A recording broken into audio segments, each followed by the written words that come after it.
What's up guys, Earl here, Tech, and after having the ROG phone in the spotlight for a few years, ASUS has finally brought back the Zenfone 8 in the Philippines. For 2021, they are offering two, the compact Zenfone 8 and the fancy Zenfone 8 Flip. What we have is the former, so how's it perform?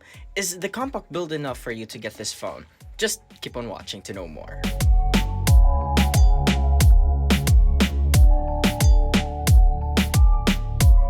When you take the Zenfone 8 out of its box, you will immediately notice how compact it is. It's narrow at 68.5mm and thin at 8.9mm, but a bit tall at 148mm. It's not as compact as, let's say, the iPhone 12 mini, but compared to other Android devices we're accustomed to, the Zenfone 8 will fit pretty well in your hands. We can attribute the small footprint to its 5.9-inch screen. It has a noticeable bezels though, which gives off an old-school look.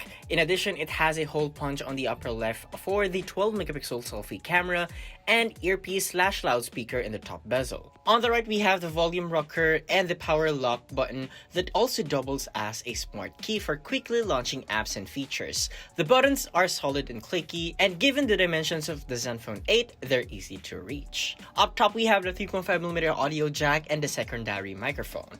Down at the bottom are the dual nano SIM card slot, main microphone, USB-C port, and main loudspeaker. Now flipping on its back, and you will see the protruding camera module that houses the 64-megapixel main shooter, the 12-megapixel ultra-wide, microphone, and the LED flash. Right in the middle is the ASUS Zenfone branding. The unit we have is in the Obsidian Black model that uses the new anti-glare frosted glass finish, which looks really sleek, hides fingerprints and smudges, and has a nice texture to it. It looks and feels premium, has a decent heft, and thanks to the 3D curved back and frame, it's easy to grip.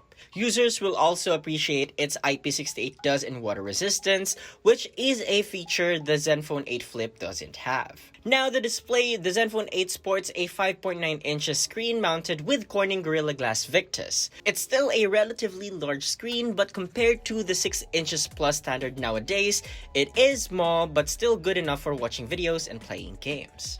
It uses a Super AMOLED panel, so you're getting punchy colors and deep blacks, has great viewing angles, and has a Full HD Plus resolution for a pixel density of 446 ppi. You can also choose between 5 screen profiles: default, natural, cinematic, standard, and customize. For the refresh rate, you can also get a maximum of 112Hz, but 90Hz and 60Hz are also available. Audio-wise, the Zenfone 8 packs stereo speakers at the bottom of the device. They sound good and immersive thanks to the multi-magnet stereo speakers with dual Circus Logic CS35L45 smart amplifiers and Dirac HD sound. The triple microphones result in a good audio pickup. It even has ASUS noise reduction technology and Ozo audio zoom, which dynamically pinpoint and amplify sounds corresponding to the zoomed video. When it comes to software, the Zenfone 8 runs on Zen UI 8 based on Android 11. It's a similar UI and mostly resembles to stock Android. It has rounded icons and uses an app drawer by default that you can bring up by swiping upwards.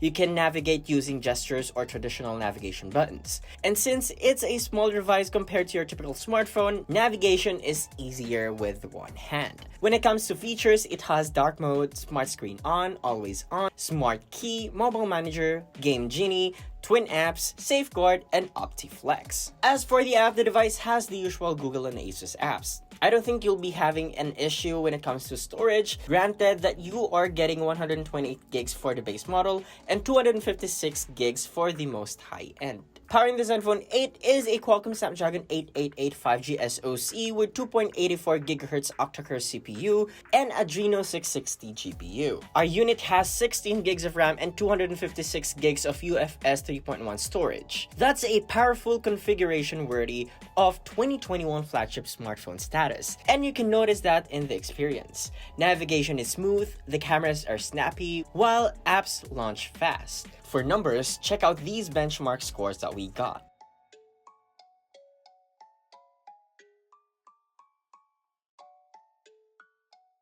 In terms of gaming, the Zenfone 8 can handle almost anything you throw at it. So we tested it using one of the most graphically intensive mobile games out there, which is Genshin Impact. We noticed that the default graphics setting is medium, which runs smoothly but can still be cranked to highest in 60 FPS. While playable, we noticed that it chokes now and then in certain scenes. We have to bring it down to 30 FPS for a smoother experience. As for the temperature, the Zenfone 8 can go up to a toasty 51 degrees, with the heat mostly observed beside the camera and at the top of the frame. Good thing there's a protective case included to let us handle the heat while gaming. For the battery, it has a 4000 mAh capacity with support for 30-watt fast charging. If we're not playing games, we can easily make this last well into the night before we charge. PCMark rated the battery life at 11 hours and 55 minutes, which is good. And in our standard video loop test, which involves playing a 1080p video on loop at 50% brightness and volume and airplane mode turned on and auto refresh rate, we got 19 hours and 33 minutes of playback, which is also good. When it comes to charging, we could replenish the battery in just a little over an hour. While a lot of smartphones, especially at the flagship level, are equipped with at least 3 cameras, the Zenfone 8 went against the grain again by only equipping it with 2.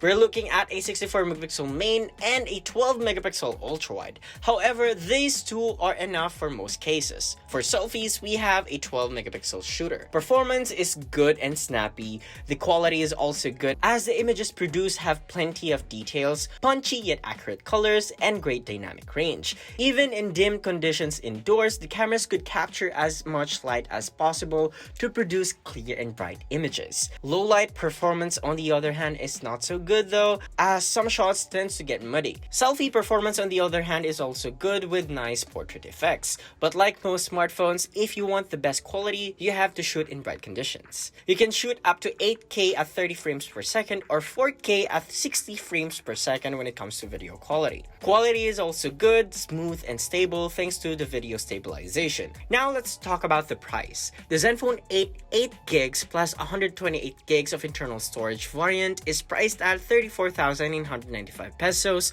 while the 16 gigs plus 256 gigs of internal storage model is priced at 39,995 pesos. Those are lovely price tag for a flagship smartphone, especially the base model. This also puts the Zenfone 8 as one of the most affordable 16 gigs of RAM equipped smartphone in the Philippine market. It's not a simple decision to make though, considering that in that price range, you'll also start considering the likes of the OnePlus 9 5G, Xiaomi Mi 11, ROG Phone 5 Classic, and even the Zenfone 8 Flip. But if you really want a smartphone with a compact build and have the most RAM for the budget, get the Zenfone 8. But if you want more cameras, a larger screen, a smoother gaming experience, you might want to explore other options. So, what do you guys think about the Zenfone 8? Are you getting one for yourself? Let us know in the comment section below, and if you enjoyed this video, be sure to drop a like, subscribe to our channel for more content, hit the bell icon so you don't miss any future uploads, and be sure to visit yukitech.com for the latest tech news and reviews. This has been Rel, and I'll catch you guys in the next one.